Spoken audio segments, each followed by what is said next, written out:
Ngày 17 tháng 6 năm 2026, tại lâu đài Versailles, Pháp, giữa một bữa tối với Tổng thống Pháp Macron, bên lề hội nghị G7, cuộc gặp của 7 nền kinh tế phát triển hàng đầu phương Tây, Donald Trump đặt bút ký một tờ giấy chưa đầy 2 trang. Ông không ký nó cùng người đứng đầu Iran. Tổng thống Iran Masoud Pezeshkian đã ký văn bản đó từ xa, bằng chữ ký điện tử, 2 ngày trước đó. Không có cái bắt tay nào giữa hai nguyên thủ. Trump ký lại bản giấy ấy trên sân khấu lớn nhất của ngoại giao phương Tây, trước mặt các đồng minh G7, đúng nơi một tổng thống Mỹ muốn được nhìn thấy như người vừa mang về một chiến thắng. Tờ giấy đó chấm dứt một cuộc chiến đã đẩy giá dầu vượt $120 một thùng và đã giết chết không chỉ lãnh tụ tối cao Iran mà còn gần như toàn bộ ban lãnh đạo quân sự cấp cao của nước này. Nó mở ra 60 ngày để hai bên thương lượng một thỏa thuận cuối cùng.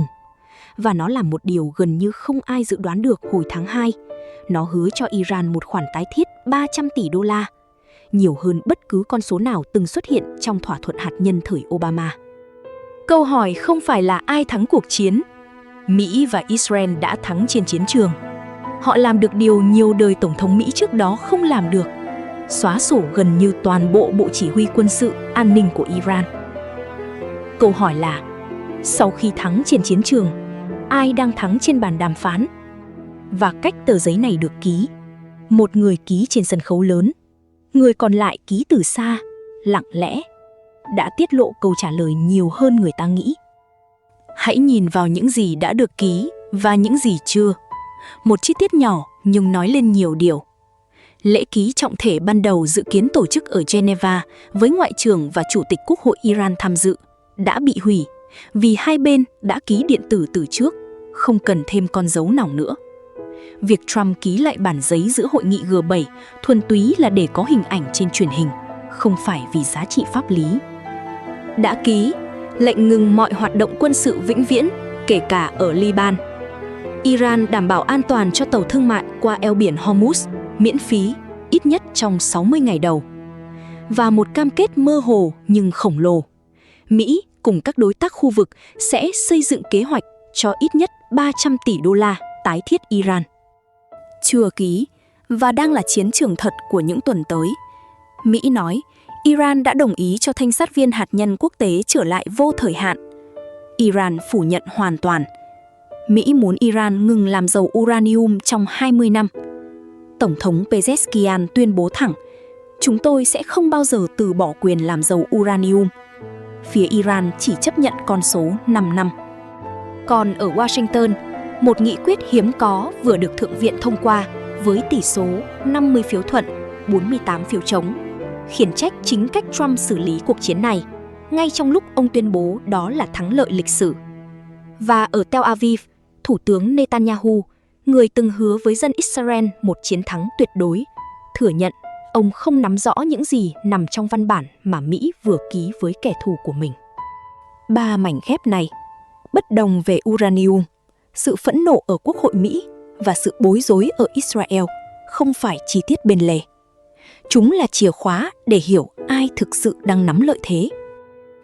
Để hiểu vì sao thỏa thuận này khác biệt, phải lùi lại nửa thế kỷ. Sau cách mạng Hồi giáo năm 1979, Iran dựng lên một hệ thống chưa từng có.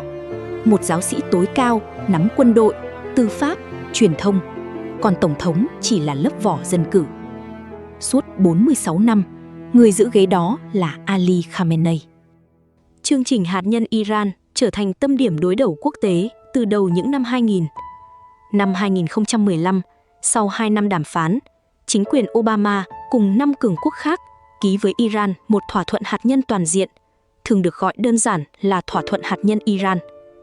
Đó là một văn bản dày 159 trang, ràng buộc rất chặt. Iran giảm 2/3 số máy ly tâm, chấp nhận thanh sát quốc tế toàn diện, đổi lại trừng phạt được dỡ từng bước, có kiểm chứng. Năm 2018, Trump đơn phương rút Mỹ khỏi thỏa thuận đó, áp lại trừng phạt tối đa.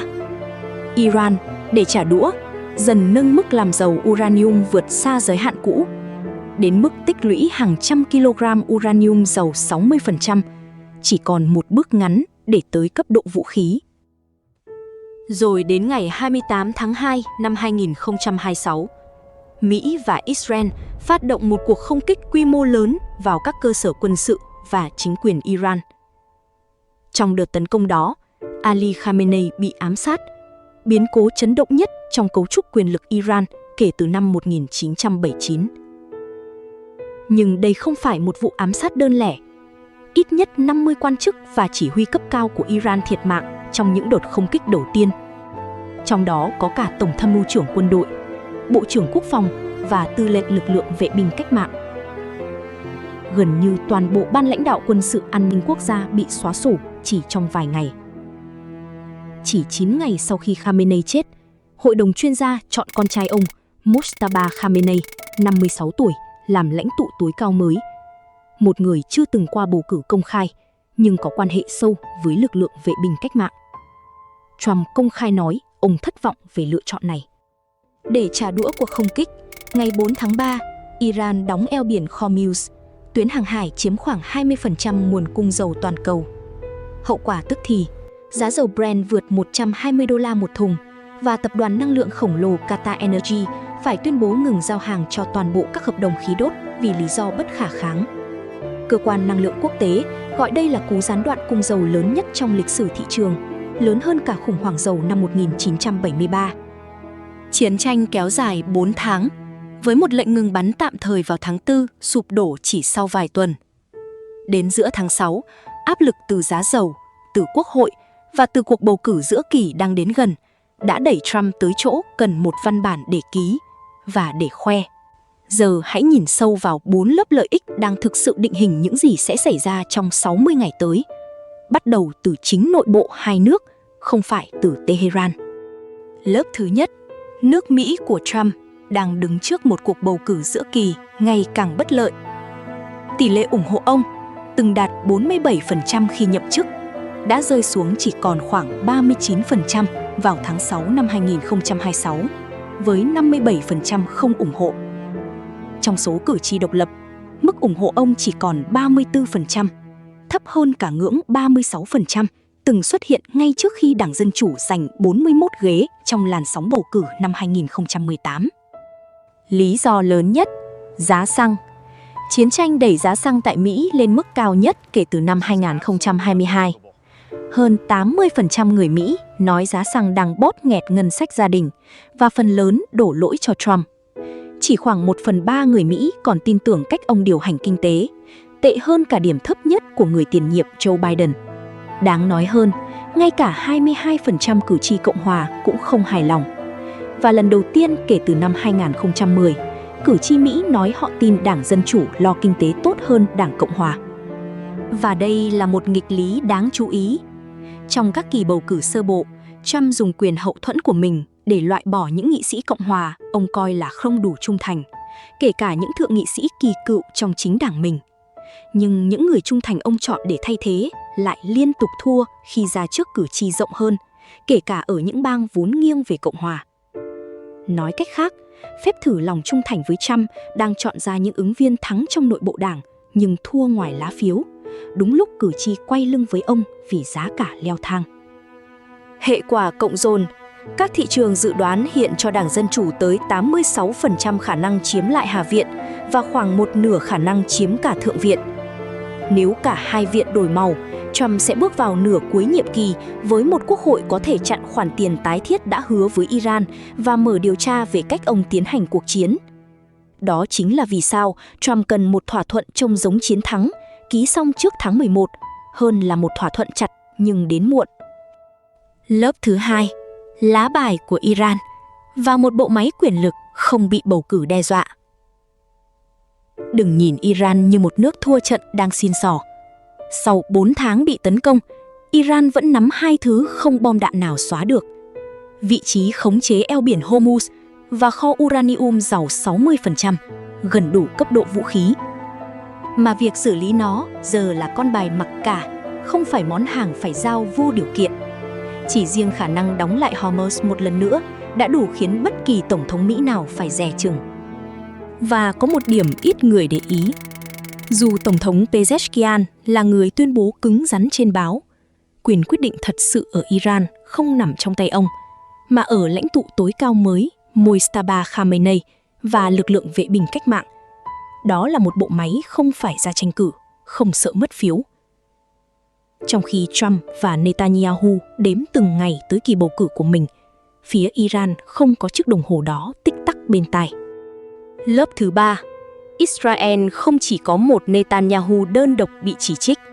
Toàn bộ giới an ninh quân sự của nước này đang quay lưng với thỏa thuận. Bộ trưởng Quốc phòng Israel Katz, Tổng tham mưu trưởng quân đội Eyal Zamir và nhiều tướng lĩnh cấp cao khác được cho là coi thỏa thuận này là một thảm họa chiến lược. Cựu lãnh đạo tình báo quân sự Yossi Kuperwasser nói thẳng, thỏa thuận này không đạt được bất kỳ mục tiêu chiến tranh nào của Israel. Chế độ vẫn tồn tại, chương trình tên lửa vẫn còn, Iran vẫn có thể xây lại chương trình hạt nhân.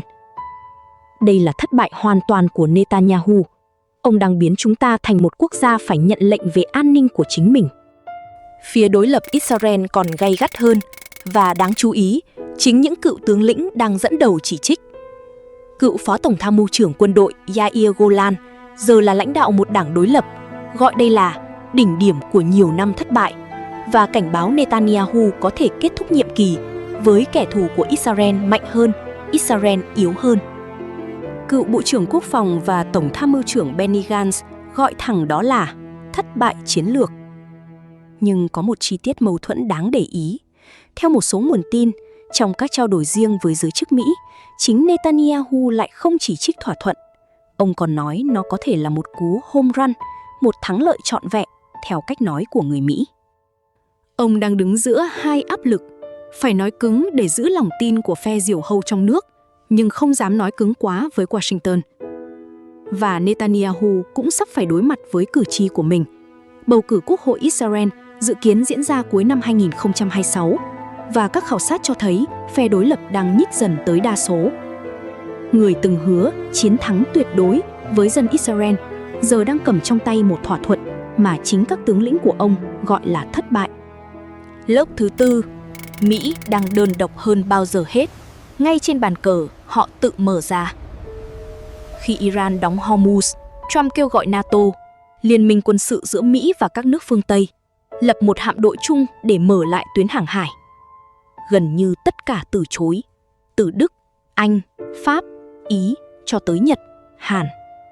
Bộ trưởng Quốc phòng Đức nói thẳng, đây không phải cuộc chiến của chúng tôi. Lý do rất rõ, Trump châm ngòi cuộc chiến này mà không hỏi ý đồng minh, giờ lại muốn họ giúp dọn cuộc khủng hoảng do chính ông tạo ra. Trump đáp lại bằng cách gọi NATO là những kẻ hèn nhát. Còn một cựu quan chức NATO nói, niềm tin vào Mỹ đang ở mức thấp nhất kể từ Thế chiến thứ nhất. Và không chỉ đồng minh quay lưng, các đối tác cũng đang nghiêng về phía Iran. Oman, một nước vùng vịnh trung lập, đang ngồi cùng Tehran để bàn việc thu phí qua eo biển Hormuz sau khi giai đoạn miễn phí kết thúc. Nghĩa là Iran vẫn đồng định đoạt luật chơi của tuyến hàng hải này, chứ không hề bị gạt ra. Pakistan, nước trung gian hòa giải mà Mỹ đang dựa vào, thì công khai bênh vực Iran. Thủ tướng nước này tuyên bố không thể có chuyện nước khác được giữ tên lửa, còn Iran thì không. Còn Nga và Trung Quốc chỉ lên án bằng lời mà không thực sự ra tay, vì để Mỹ tự sa lầy trong một cuộc chiến tốn kém ở Trung Đông còn lợi hơn cho họ. Vậy vì sao Mỹ chấp nhận tất cả những điều này? Vì khi anh tự mình châm ngòi một cuộc chiến mà không ai đứng cùng, anh cũng phải một mình tìm đường thoát. Và đường thoát nhanh nhất hiếm khi là đường có lợi nhất. 4 lớp lợi ích này không cùng hướng. Và chính vì không cùng hướng, kết quả cuối cùng của 60 ngày đàm phán sẽ không đơn giản là Mỹ thắng hay Iran thua. Đây là điều tọa độ muốn các bạn nhìn thấy, mà bản tin thời sự hàng ngày không nói ra. So với thỏa thuận hạt nhân năm 2015, đa phương, dày 159 trang, ràng buộc kỹ thuật chặt chẽ, thỏa thuận lần này lỏng hơn về mọi mặt, song phương, 2 trang, chưa có cơ chế thanh sát rõ ràng, dỡ trừng phạt gần như ngay lập tức, kèm khoản tái thiết khổng lồ. Nhìn thoáng qua, ai cũng nghĩ đây là một thỏa thuận yếu hơn, ít ràng buộc hơn cho Iran. Nhưng lỏng hơn về hình thức không có nghĩa là tệ hơn cho Iran.